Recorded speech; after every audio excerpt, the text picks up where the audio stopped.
out and away we Bing bang. Welcome back, everyone, to the Paddock Talk podcast with Kyle and Scott. Back from one of those classic extended vacations, Scott. A little longer than our older ones. Well, I was always told go big or go home, and if we're gonna take a extended vacay, we might as well do it right. But we're nice and refreshed, ready for the 2026 new regulation changes. I'm kind of excited. What do you think about the new regulations? Yeah, I'm really excited, Scott. Just from like everything I've heard, I'm a newer F1 fan, obviously, but I became a new fan around the last regulation changes, but I've been hearing we haven't had one this big since 2014. Is that correct? When Mercedes started to Yeah, dominate? So, yeah, obviously, that was the 2014 regulation change. yep, so we have to be a little excited with that. I know there were big changes to the engine where they're making more of the power split 50-50 between internal combustion and electric. And then big changes to the chassis. I know they made them shorter, and I don't know if you were watching while we would get the halo cams, but you can like barely see the front nose of the cars out front now from the camera above the halo. So definitely noticeably shorter on camera. Yeah, very short. They're definitely shorter and narrower. The front wings, I know we're in the active aero generation of the cars. It's funny, from 2022, we went from the ground effects, like this is going to be great. We're going with ground effect cars, more passing, more dynamic racing, and it literally gave us the complete freaking opposite of it. Hmm. And now we're going to active aero, which it's hard to explain because active aero, they got rid of DRS, and now we have DRS, but it's front nose and rear wing DRS that's you can use throughout the lap. There's no being a second behind. But the front, just going with the front nose, like you were saying, you can barely see it from the halo cam. It's so more compact, and it's just so weird how the end plates, if you know what I'm talking about, the end plates of that wing, Hmm. it's like goes from wing to just like nothing to an end plate to like a scoop for the arrow to like outwash on the tires. Yeah. It just doesn't look like a very complex wing. No, it like yeah, the jutouts you're talking about, they look like a little not weird to me, but just like the little side wings. And like you were saying, they're designed to what move air around the car or under the tires or under the car, but uh I think Julian Palmer had mentioned that on the broadcast, and Sam was saying allegedly that's what they're used for. So some teams might have some other solutions for that wing, directing air other ways to gain an advantage. Oh yeah, that's F1. Where there's a will, there's a way. They're going to find a way to skirt regulations and to make it their own. Just I Hmm. hope it's no like grease deal where we just get like spikes on the side and just people are going to start using it to puncture tires to make the Yeah, racing more effective.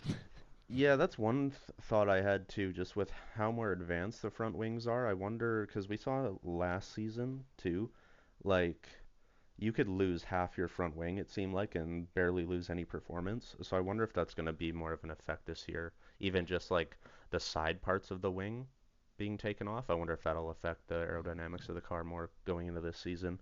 Because I know there were instances last year where like Shaw would lose like the right part of his front wing, and he was barely losing. There would barely be notices in lap time differences. Oh no, it's definitely it.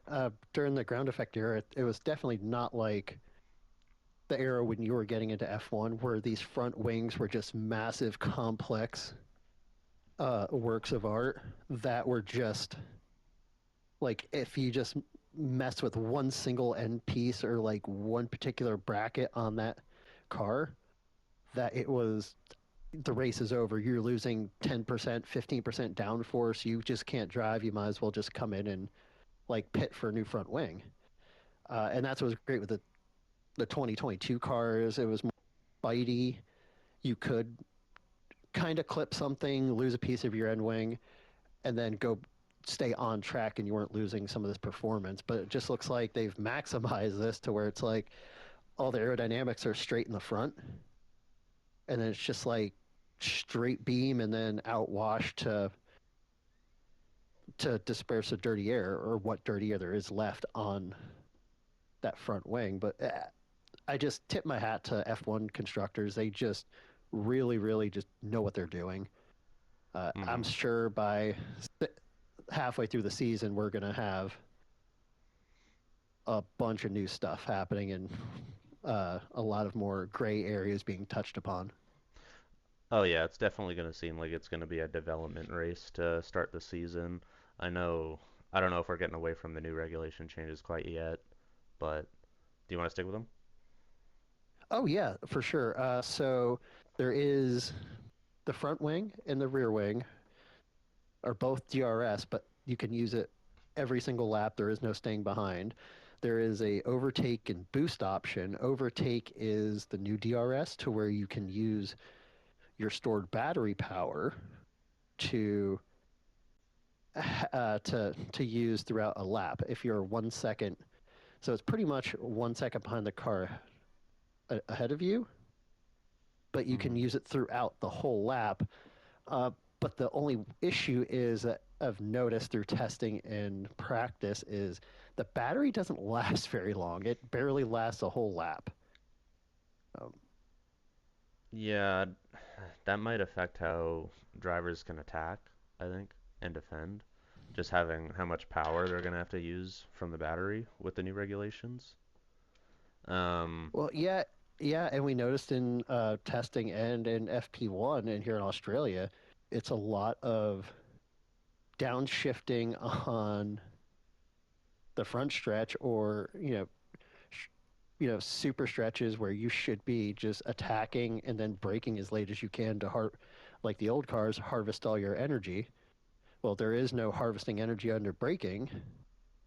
You hmm. have to downshift as you're going 320 kilometers per hour or 200 miles an hour. You're downshifting and lifting off to harvest energy, and it's not even lasting the rest of the lap. I mean, I get what they're going for. I don't know if it's going to make a big, huge difference. Hmm. Yeah, the other, like you mentioned, I'm interested about the active arrow, just with them kind of having a straight mode and corner mode. Um, yeah, like getting rid of the DRS, so it's going to be active every lap, which is going to be interesting for like the lap one starts, how cars are going to be affected. And then, like, yeah, I still remember Ferrari's rear wing, how it just flips upside down. That's just like the yeah, weirdest thing from the new the active arrow I've noticed. hey, I mean, for once, Ferrari's thinking proactively. We'll call it. Flipping the wing upside down. Hey, Yep, why and not? it seems to have maybe worked for them. They were looking pretty good in Uh, FP1. they were definitely looking really good in FP1. Uh, let's finish up the regulations. So there's overtake and then there's boost. Boost is where you can. There's just so much that I know I've watched through testing. They've explained the difference between overtake and boost, Hmm. and I still don't get the huge difference. Besides, you're storing a huge bunch of battery power, and you're going to use it through either throughout the lap or for overtake. I think boost might be overtaking throughout the whole lap, and I really hope it goes in the right direction so we can see more passing and uh, more like dog fighting in the turns instead of just watching late breaking, like having one or two late breaking passes throughout a whole race. So we have that. The cars are obviously more nimble. They're a lot. I think they're going to be lighter too as well.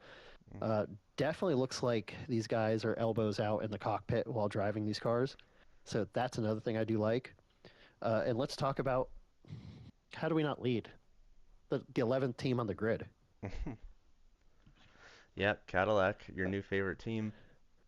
Um, Oh my God, right? I just got to wait for my stuff to get in. The 11th team Andretti. I mean Cadillac F1. I uh, yeah, they're looking pretty good. the signing of Checo and Valtteri was definitely the right thing to get two competent drivers on the grid for a year or two to get your car at peak performance. So whenever you want to go with the young gun method of having your number one and number two driver, your car will be in year three of development. It'll be hopefully on the upswing. They look pretty good in FP1. Uh, I'm liking it. I am now a Cadillac fan. I don't have to worry about the Haas toxic relationship anymore. Yeah, and thank God. But yeah, Cadillac, they got approved late to get into F1, so they've kind of been on the back foot. It was, like you mentioned, a great idea, I think, signing two really veteran drivers that might be able to handle a new team and a team that might not perform very well.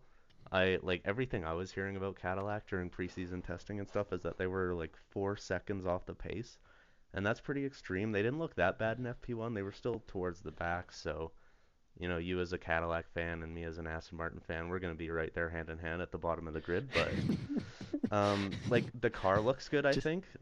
Go ahead. oh no, I was gonna say the car looks beautiful. Uh, The I think it's split a livery. gorgeous looking car. Yeah. Oh, dude, it looks so nice. It looks clean. Uh, I'm liking it. Like they're doing it right. They're doing the top total opposite of Haas.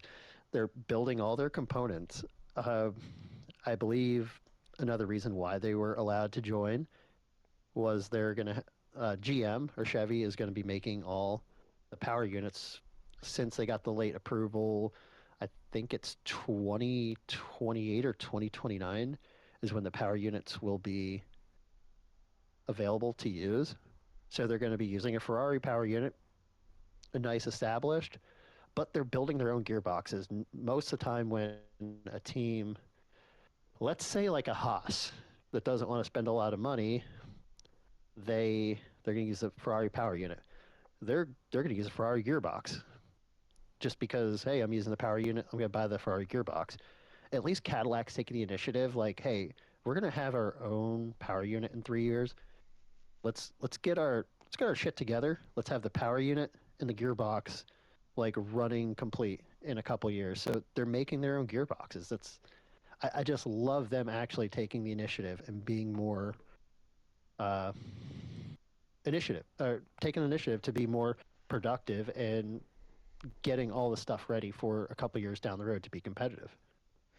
Yeah, like you're saying, they kind of have the foresight to like look and see that they're not going to be having this Ferrari engine for forever, so let's not develop the rest of the car around that, and let's just develop around the engine that we're going to be having in a couple of years when they're probably hoping to be competitive. Yep. I mean, this year all they can hope for is a slim point here or there or a wet race miracle. Like I'm not expecting a podium the first year or Hmm. 2 years or hell, we'll say 3 years. I'm not expecting a podium. I just want to see progression. I want to see them go from out of Q1, out of Q1, out of Q1. Oh crap, Q2, Q2. All right, yeah. I just want to see progression throughout the year and them getting closer to the top teams. Yeah, yeah, I would love. Did Haas finish in the points in their first Grand Prix? Do you have your sights set They that high for Cadillac, or what are you thinking? no, no. They're yeah, no, no, no. Well, you got to think Haas was when Haas entered F1, they were pretty much buying all their parts from everybody. They were the lowest of the manufacturers, so they were getting all their Ferrari stuff. They were buying a car from Dallara. They were buying stuff from other places to put it together. So they were buying established pieces and putting together a decent product. At one point, at like the beginning of the year, they were like when they first started, they were relatively competitive. They were finishing in the points I believe the first few races. Nice, yeah. I'm hoping to see, like you said, some performance out of Cadillac, hopefully in the first race here in Australia, but after FP1, I don't know. But like I was saying, the car looks good, drivers look good, outfits look good. A little bit shades of Mercedes, so I doubt Valtteri feels out of place at all. But you know, No, no, it's traditions, man, traditions. I guess the other new But all team. Go ahead. oh yeah, I was actually you beat me right too. I was gonna actually bring up the other new team, but go right ahead. Yeah, no, like the other new, not so new team, Audi is on the grid. Kick, I guess. Yeah, they rebranded. Are they? Is Sauber still a part of it at all, or does Audi own all of it? No, Audi owns I think all of it. They bought Okay. Sauber out, so it's just straight. It's just straight Audi. I think they're still using the Switzerland factory Mhm. and merging it with the German factory for their power unit. But Mhm. yep, it's a total rebrand, a brand new power unit manufacturer on the grid too as well with Audi. Mhm. Uh, that car looks pretty nice, and if FB1 has anything to say about it, they were looking pretty strong too. Yeah, like we were kind of talking about, it seemed like Audi was kind of eyeing these regulations to rejoin F1, just with I think they're kind of mainly focused on cleaner energy running engines anyway, so it kind of fit them. But yeah, it seems like maybe out of all the teams from last season, they might have taken the biggest upgrade. If we're just basing the entire season on FP1, our way too early season rankings, Audi has to be higher end of the middle of the pack now, or the midfield. Seems like Oh that. yeah, for sure. Because I mean, you still have Hulk, who is still a fantastic driver. His advanced age of what 36. Gabriel Bortoleto, who looked pretty phenomenal last year. Uh, some races he looked just like a rookie, but like he's improved. And I just think with that kind of lineup, that car that they developed the last 2 years, because you saw shades of it getting better throughout last year. I mean, Hulk got his podium. Didn't Bortoleto get a podium too as well? I can't remember if he Um, did. but it developed at the end of the year. It's like, oh man, like it went from 2 years ago, Sauber, like, man, like is Audi having buyer's remorse from buying this team and inheriting Hmm. this junker of a car to all right, I see it. I see it. Let's see how they transition in 2026. And as of right now, it looks pretty solid. I mean, it looks really solid, to be honest with you. Yeah, they look good. They were performing pretty well all session long. That car looks very good as well. And yeah, I think they're just the both the drivers seem pretty excited. Like going back all the way to preseason testing, Nico, he seemed pretty excited getting in that car all the way up until now. And then same with Gabby.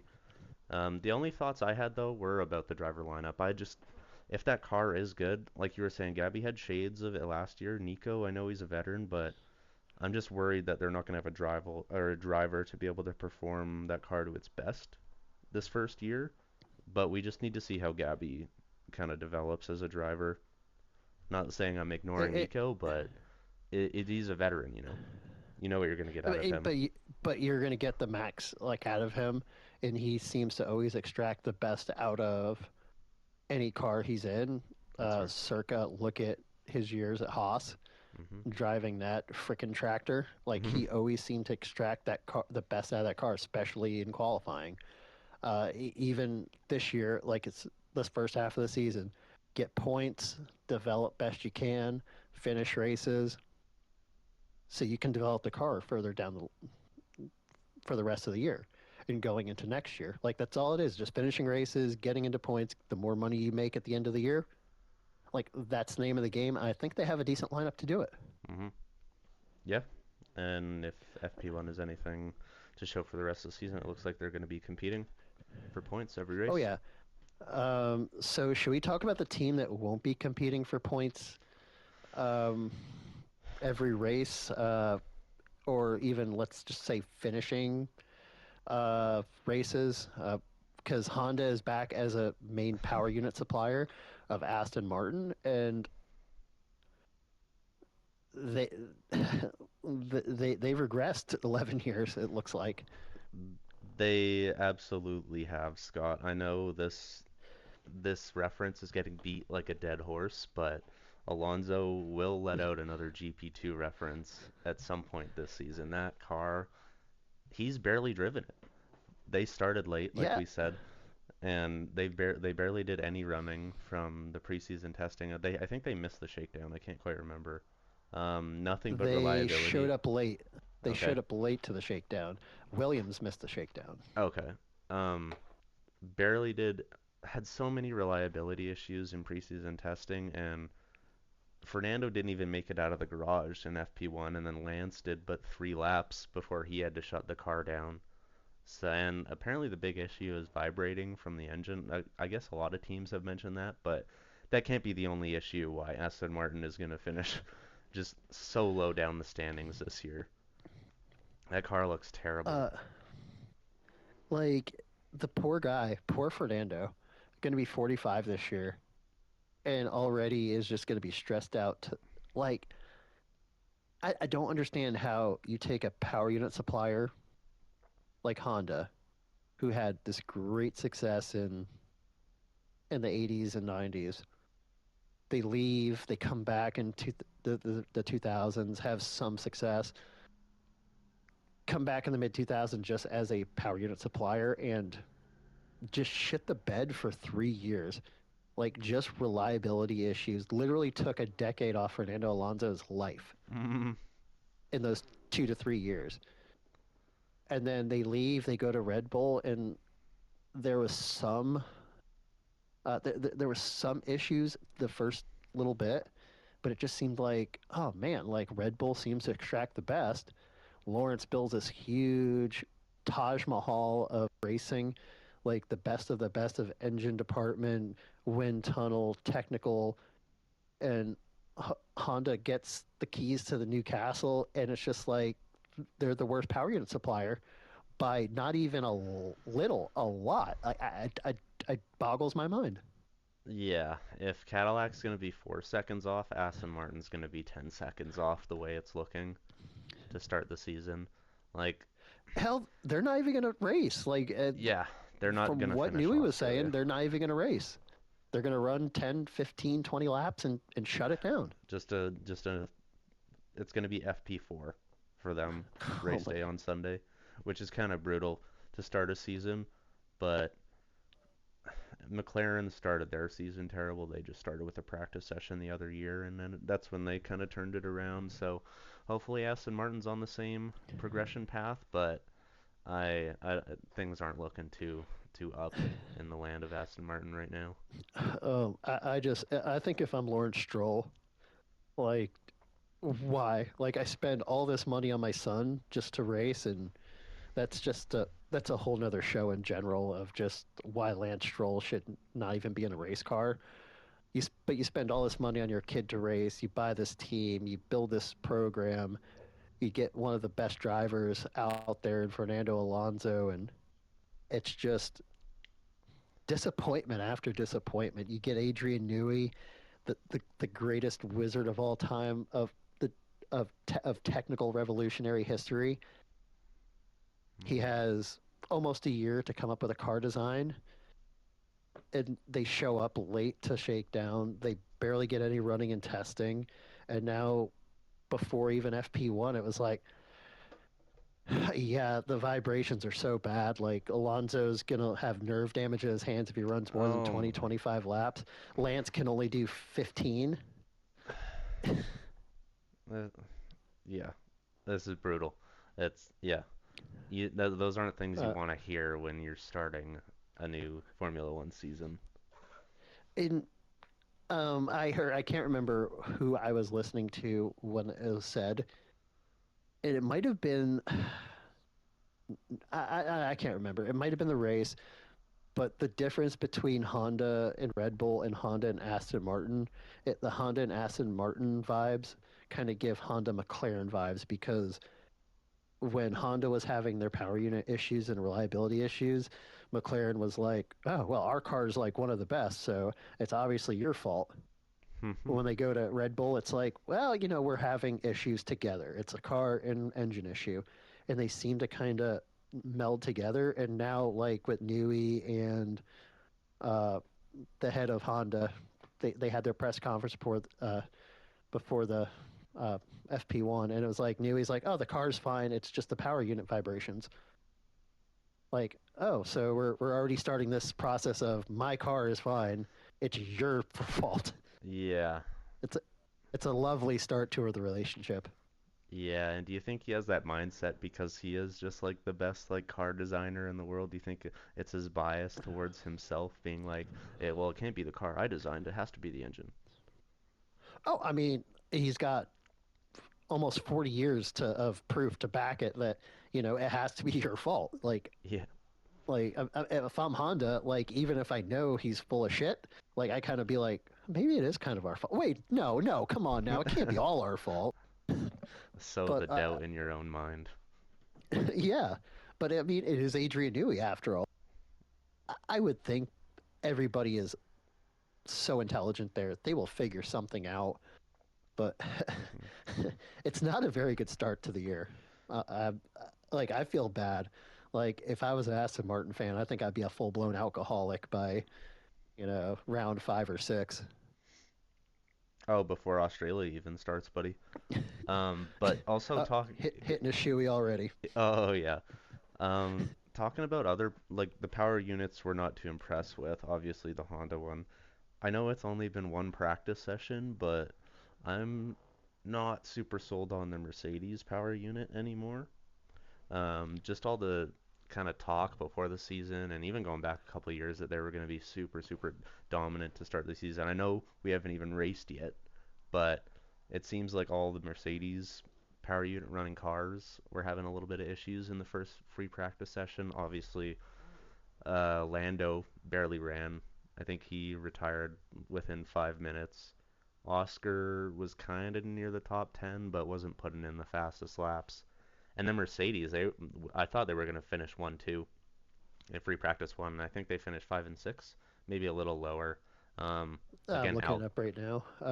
Alpine, obviously not high hopes for Alpine, but they were still near the bottom of the grid. I thought just switching over to the Mercedes power unit might have brought like a decent amount of performance out of the car going into the first practice session, even though they finished terribly last year.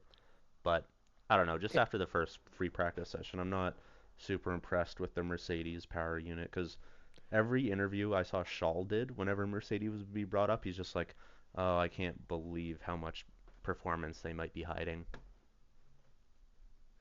yeah, and that was the thing. It was like, oh man, Mercedes, they're cooking with fire. It's going to be George and Kimmy who are going to be fighting for number one, and I'm actually looking it up right now. The highest finishing, granted, this is FP1 of the first round of the first race of the season, but Oscar Piastri was sixth fastest in a Mercedes powered car.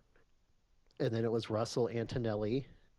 And then you don't see a Mercedes vehicle until Williams at 12th with Carlos Sainz. Hmm. Like it just seems like maybe maybe they drank too much of their own Kool-Aid and they were thinking they were going to be top dog.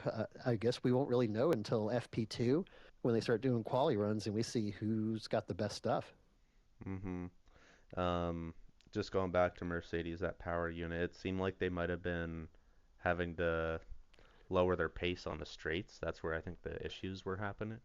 Uh, not that, I know anything why the issues were happening or heard anything about it, but or would know why, but it just seemed like they couldn't go as their use their full power on the straights, which might be a little concerning. Yeah, and especially with the whole super clipping to where you have to let off downshift to harvest your power at the end of the straightaway so you're not fully attacking into these straightaway corners.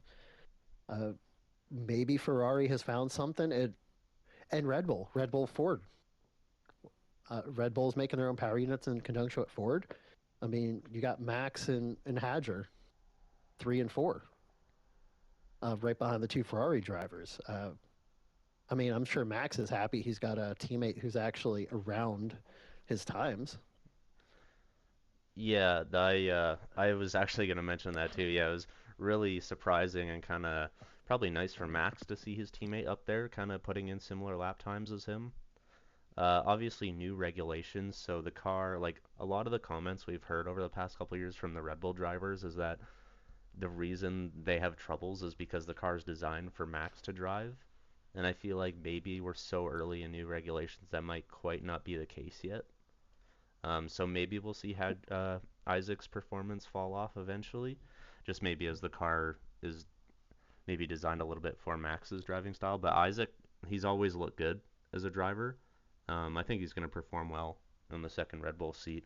Max is clearly ready to go because I don't know if you saw his pre-weekend interview, but he said he'd drive a shopping trolley to the Max if he had to. So I think Max is just fucking ready to go. Well, I just think that's just Max Verstappen in a nutshell. Is he will drive the wheels off anything he can and get the most out of that vehicle. I think these new regulations, especially now with these nimbler cars, I think really makes Max the odds-on favorite. Like these aren't these long lumbering cars where you have to kind of get it into the turn and let it set. No, these are cars you have to force into these turns. You have to hold it in, and it's gonna twitch on you, and you just have to hold on for dear life. And that is the Max Verstappen way to drive.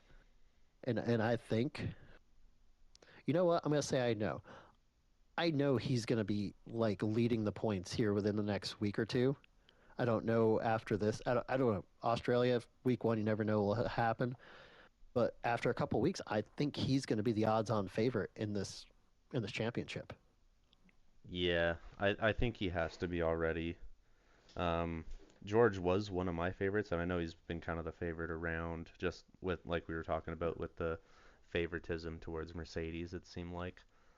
But like Lando last year, I think George, if the car does perform as everyone thought it was gonna, I think he might still have issues trying to win that first world championship of his. Just he hasn't been there, done that, and Max has been there, done that every season.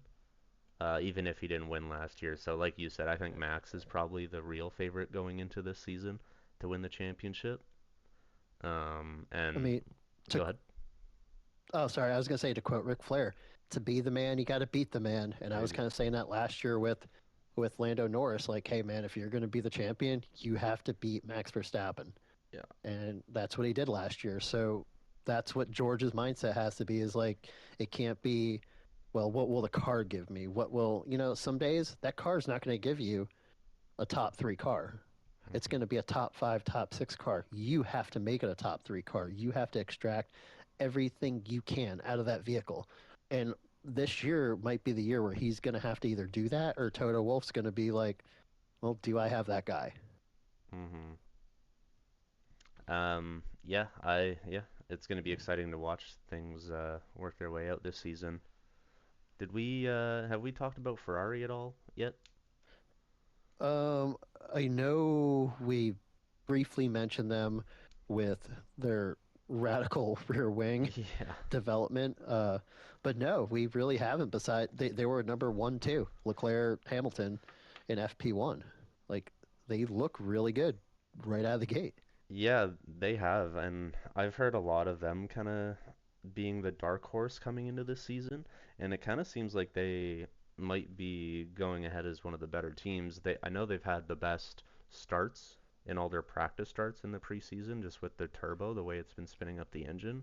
They're just getting way better launches than a lot of the teams, and just strictly on pace, they looked the fastest in FP1. And I know a lot of people have also talked about how the driving or the new cars also will fit Shaw's driving style a lot more.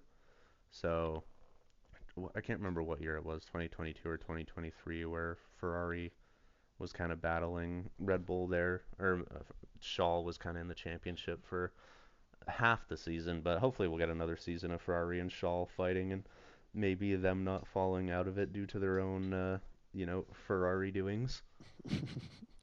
With Ferrari being Ferrari, no, I don't know. Like every new regulation brings a new car. It brings a new like breath of fresh air to a team. And after last year with Lewis, signing with Ferrari, a huge deal with Ferrari, a 2-year deal, and really doing nothing besides I mean, he did win a sprint race. He won the Chinese sprint race, but that was super early in the season. And after that, it was like a rest of the year. And Charles was like the best driver. Like he was consistent in that Ferrari, but I gave Ferrari a little leeway. Going into these technical regulations, like this is the biggest, like you said, since 2014, where it's a power unit and car change. Like this is a huge shakeup. So some teams last year, I was kind of giving them like the benefit of the doubt. Like, you know, why bother developing a car that's going to be obsolete in 5 to 6 months? So I'm glad that Ferrari did an anti-Ferrari thing and actually brought a decent car and a good power unit to the track. Yeah, I think it's good for a lot of Italians' health. Oh my God, the poor Tifosi, they've suffered long enough. They need something to be proud of. It's it's almost been 20 years since the last Ferrari world champion. Damn it, they need Uh, something. yeah, they do. Did you want to get into our power rankings for this upcoming season? Y- yeah, let's get into it. Uh, I've kind of talked about it throughout the rest of the season, or well, as we were talking about FP1 stuff like that. As of right now, I think Red Bull and Ferrari are going to be the top dogs. Um, will Lewis and Charles be uh, tough enough to give Max a run for their money? I don't think so. Like I don't know. I just like to bet on a horse that always seems to be strong and steady, and I just think Max Verstappen is that guy. I think Red Bull brought them a good car, and if they keep developing throughout the year, I think it's going to be a Red Bull Ferrari 1-2. Yeah, I'm gonna have to agree with you, Scott. Going on the drivers championship, yeah, I agree. I think Max is gonna win it again this year after taking obviously losing to Lando last year, but he's just too good a driver to not be able to compete in anything with wheels, like he was saying, a shopping trolley. So I think he's going to drive the hell out of that Red Bull this season and walk away with the drivers. When it comes to the Constructors' Championship, I do think Ferrari might end up winning that one, just because it's kind of like how I mentioned. I just don't know if Isaac's going to be able to perform in that car all season. I think Shaw and Lewis as a tandem might have a little bit better chance at winning the Constructors, and Ferrari as a team at winning the Constructors this year than Red Bull. You know, I can see that. I think Hajar's going to be better than you think. I just thought last year he proved why he should be the Red Bull number 2 driver, and I hope he's the guy who breaks that curse, that number 2 driver curse that just seems to follow Max around most of his career. Uh, I mean, I know it's still early on the season, but I just think those two guys, like, I just think it's going to be Red Bull with Ferrari giving them a little bit of trouble. But I wanted to say Mercedes could be that team, but I just don't know. Like, Kimi showed uh, some inklings of being a good driver, but he just seemed to regress throughout the end of the year last year. And I don't know if George has that killer instinct to be that guy. I hope he proves me wrong because I'd like to see a tough Mercedes team, but I just don't know if he can be that guy to give Max a run for his money. But I would say probably Red Bull, Ferrari with Mercedes uh, third, and honestly, I could see Audi being a fourth or fifth in the constructors championship. Hmm. You think McLaren's championship hangover is going to be that heavy, hey? I don't. I just. I think it's going to be that bad. I think they worked on that car too much last year, and they didn't put enough into this car. Like, who knows? In like 30 minutes, when FP2 is will be on live for me, Lando Norris could be top of the charts, a half a second up above everybody. But I just think last year, I'm not going to say a fluke year, but I just think I don't think they're going to be that dominant like they were last year. Like they might, it'll probably be Mercedes and McLaren fighting for third. Yeah. type deal. Yeah, I agree with you. That's where I had Mercedes and McLaren as well. I think they'll be battling it out kind of middle of the pack. Not so much down with Audi, but I guess we'll have to wait and see how Audi Well, I performs. mean, like I said, Audi looks really good. Now, will they continue it? I don't know, but again, this is week week one's power rankings and a whole new technical regulation, but they look pretty strong for a brand new power unit supplier. Hmm. And with that lineup, I just think they will show something. Like Haas isn't going to impress me with their driver lineup. Behrman's impressed me as a driver, but you just don't know what you get with Ocon. Ocon Yeah, is either brilliant or it's like a well, what the hell was that he's type move. accident prone. Yeah, Really, you it just really don't know what is. you're gonna get out of him sometimes. And Williams, I would love to say they're going to be great, but another Mercedes power unit. And I just don't know. Like they started this year missing the shakedown. They're not running much in testing, and Alex Albon had a hydraulic issue in Mm. FP1. Like just Williams doesn't seem recently they're there, but they're trying to get over that cusp of being that crap team they were a decade ago, and it just seems like they take two steps forward and one step back. Uh, well, we Yes. can also agree. I think me and you can probably agree on who the worst constructor is going to be this Oh, season. absolutely. Uh, Um, I I get think yeah. I I'll think we go for. might get that into a drinking game by sometime in the next few weeks. Is take a shot every time an Aston Martin doesn't finish a race, or you know what? I got to figure out a drinking game, an Aston Martin drinking game for a race weekend. Yeah, I'll be dead by the summer. I'll be dead by the summer. But no, uh, absolutely. Aston Martin is Spring. yeah. Aston Martin is gonna finish last, I think, in the constructors' championship this year. If and unless something just completely drastic changes. Lance Um, Stroll retires. no, even if they tossed him and brought Yuki in or whoever, I don't think that engine's going to be able to perform at all this season or that car. Um, Fernando just seems depressed in every interview he does. Lance, I think his mind is just elsewhere in every interview he does. He just seems so disinterested in answering anything. I don't, I'm at a loss for words for Aston Martin. Really, they're gonna finish last. It, yeah, probably not by a little bit. Like Cadillac, at least I think is gonna has a good power unit behind them. Granted, it's a brand new freaking team, but they look like they came to the show ready to at least attempt it. And when you do that, even little miracles happen. A 10th, a ninth, an eighth, hell, even maybe a sixth. But Aston Martin can't even finish. They won't be able to finish a race for a couple weeks. It's just the back foot, and then there goes your development on the car because you can't even get a quarter of a race in because you're going to give nerve damage to your best driver's hands. Yeah, yeah. If you start like a regulation off, what, a month or two behind, how are you ever gonna catch up in Uh, the highest echelon of motor racing? well, look at McLaren. Was it 2 years ago? Was it 2023? Hmm. They literally had the biggest shit box on the field. They redesigned the whole car, brought a whole new concept to the track, but it took, I think it was round 6 or 7, where they started actually performing and getting points.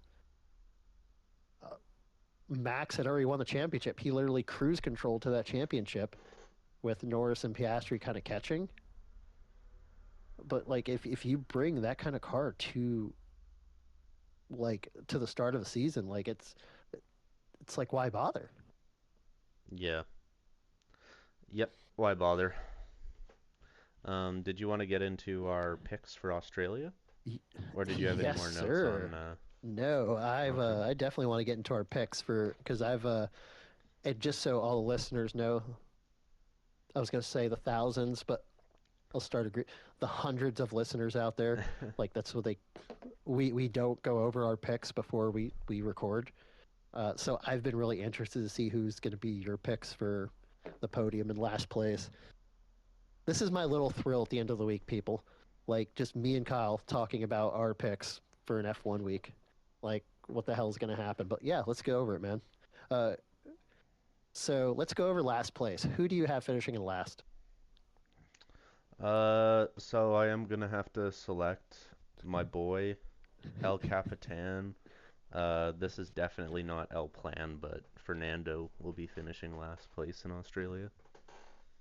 So, I kind of figured me and you would kind of go with an Aston Martin driver because, I mean, if you're not picking an Aston Martin driver to finish last, then are you even watching F1?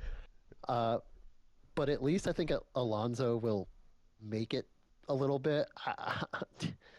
Dude, the trust fund baby. I think it's going to be Lance Stroll. He's going to be out. Hmm. I think he's going to be out by lap 10. Like, just, he's, like you said, so disinterested. Like, he's kind of done with it, even though his dad spent hundreds of millions of dollars on a race team to, to put you in. Mm-hmm. So, who do you have finishing on the low step of the podium in third place? I'm gonna have. Let me check this real quick. I'm gonna have Max Verstappen. I yeah, I think well, we'll get into it with our next picks, but I think he's gonna finish third. Wow. You know what? I thought me and you were gonna have the same number one pick. So I was kind of mulling in my head who's gonna finish third. I already have my number one, and two and three have been kind of like swishing in my head. I think it's gonna be Isaac Hadjar in third. I think he's gonna show some people that what? I'm breaking that damn curse, and I'm gonna show up to Australia and kick some heads in. Hmm. Who do you have finishing second? So I'm gonna have Schull finishing second. I think the Ferrari looks really good, and I do think I'm interested to see how their start is gonna affect the rest of the race. So that's why I have Schull finishing second. I think they're gonna get a decent start off uh, the start finish line, and then kind of cruise the rest, not cruise the rest of the race, but kind of dominate. Interesting. You know what? 100% agree with you. I have Charles Leclerc as I had him as my second place finisher too. Uh, I think with that Ferrari power unit and him being, he's still a really solid driver. I think Ferrari is going to come show up. I think Lewis is going to get a top five finish, but Charles is going to be on that podium at second place. All right, I got to hear it. Who's your winner? Who's taking it all? So you just mentioned him. I think Sir Lewis Hamilton. I know in the first, What? yes, I know I know we were trashing him earlier, and I'm gonna even go back to our first iteration of the show at the beginning of these regulations when Lewis was still with Mercedes. I said Lewis would never win a Grand Prix again, and how wrong I was because I think he ended up winning the British GP the next season. But um, yeah, I think Lewis is back. He's done with those old cars and in with the new. He's excited, and I think he's going to end up taking the first win of the season. I don't know if it's a lack of disrespect to Max or the massive lack of respect to Lewis, but I don't see him winning. Like I don't. But hey, that's why we make these picks. Like that's a bold strategy, Cotton. Let's see if it pays off. Um, dude, more power to you on that. I was thinking you were going to say like Oscar Piastri or something like the hometown No. hero, but speaking of Oscar Piastri, like how I said Isaac Hadjar finishing third is going to break the curse of the Red Bull second driver. Oh yeah, I'm not picking Oscar Piastri. I think the Australian born curse of not finishing on the podium at Melbourne Park is going to stay because it's definitely Max Verstappen. It's going to be a Mercedes. They're going to be lower in the points, but it's Max Verstappen. Like I said, to quote Ric Flair, to be the man, you have to beat the man. Max is strong at Albert Park. He's just going to go in there. He's got a new car. He's rocking a new number. He just doesn't take people's girlfriends like Daniel Kvyat's girlfriend. He takes numbers like he took Danny Rick's number 3, and then he's going to take the first win of the season.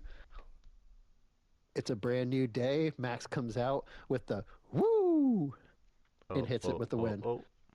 Max Max Verstappen. Are we getting our Verstappen. first Oh, oh, Max song of the fucking season? oh, oh, oh, oh. Max Verstappen. You know what? I think we'll have to do that. Like every time he wins, we're gonna have to play it a bunch of times this year. That we will, buddy. But wow, nobody. I was really expecting you to have a McLaren car in the top three. I was really No, expecting it. I'm not. I'm not sold on anything McLaren's doing really. Like you said, I think they were so focused on just trying to get that championship last year that they're just probably going to be on the back foot all season. Not terrible, but just on the back foot. Oh, I gotcha. Well, do you have anything else to add to the show? I think we've entertained as long as we can.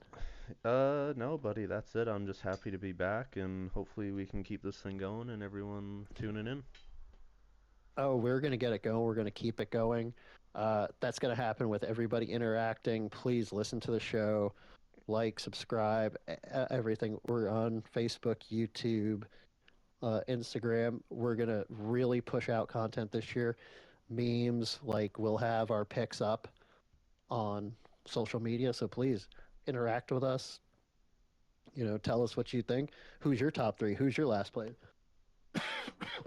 Let us know who you have winning. Interaction, more we interact with you, uh, more interactions we get, the bigger we get, the more we can just do this. Like, because I don't know about you, Kyle. I'd Hmm. rather talk about F1 than go to my job. Yeah, any day of the week. Hey, if there's podcasts out there that can do it, I think we can do it. But it starts out with everybody just go into social media, give us a subscribe, give us a like, just interact with us. Like I said, we're gonna be pumping out content this year to definitely make it a fun season. Uh, that's all I have. As always, I've been Scott. Thank you guys for listening. I've been Kyle. Uh, Everybody enjoy the Australian Grand Prix, and we'll be back with another show talking about the Australian Grand Prix and getting into the next race. Thank you guys, everybody. Have a wonderful weekend. Hey everyone, thanks for listening to Paddock Talk. Don't forget to like and share the episode and check out Paddock Talk on Spotify, Apple Podcasts, YouTube, Facebook, Instagram, Twitter, and Discord.